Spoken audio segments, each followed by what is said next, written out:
Welcome to Sideline View this week at the Hockey House again, and kind of get into a little bit of winter sports here, Jeremy. But it's hockey season. Let's just get right into it and talk start about with hockey season last night. Warriors opened the season. How was it?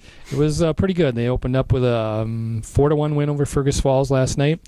Got a big game from Kyle Helmberger last night. He stopped 42 of 43 shots, depending on which statistical stat keeper person you trust. I'll take yours.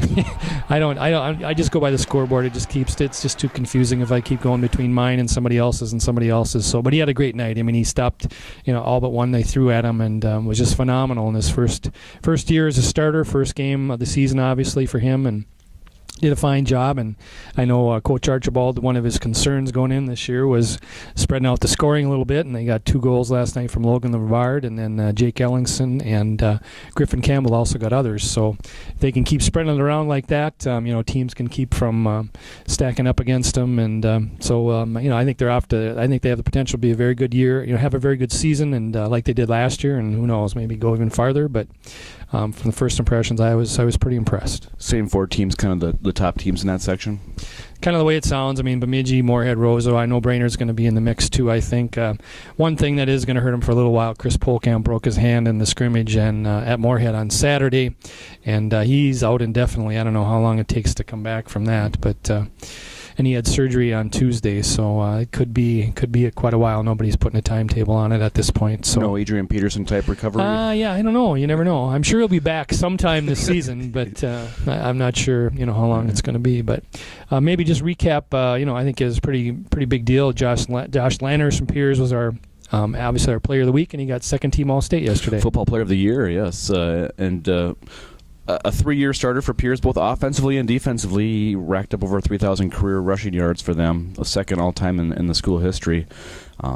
Just yesterday, the named second team AP, so congrats to him on that. Not too many of our northern guys get that recognition. It's usually all Metro, so a very well-earned award for him. He a fantastic player, just one of those football players. He's not very big, but he's just technically sound, and he knows the game well, and that's what helped him and Piers successful. It is very difficult for outstate player. I mean, I nominated him. I know St. Cloud nominated him for All-State, and to get second team being from Piers, I mean, we're talking about an All-State team. Every school in Minnesota is considered for this, and we also got John Asprey from Brainerd, a lineman, and Travis Richards from Pillager also got honorable mention. So I think that's but to get second team, I mean, first team, we haven't had a whole lot of those. I remember Brian Day was obviously the player of the year, but that was it doesn't happen. It hasn't happened very often since. And I know Kyle Crocker, I think, was a first temer, and we haven't had a lot of first team guys. So if they're not from Brainerd, then they're not really getting a whole lot of exposure. So it's a big award. So we're kind of in transition, little bit. I mean, next week it's really going to get busy, but I know you're working on some winter previews. So tell us a little bit about that. I got wrestling coming up here. I got to talk to both head coaches, Jim Kath and Boren there. Is that right, Jim Kath? That's right. There's so many coaches now. So we'll talk about them. They have 4 guys returning from state, so that's going to be a huge boost for them. I think they're going to have a really good season this year. One of the guys that didn't go to state last year is Mike Boren, the quarterback for the Luke Boren. Sorry, Jeez, there you go. It's all right. Too many Borens. There's a lot of them. Quarterback for the Warrior football team. He's been a varsity wrestler for many years.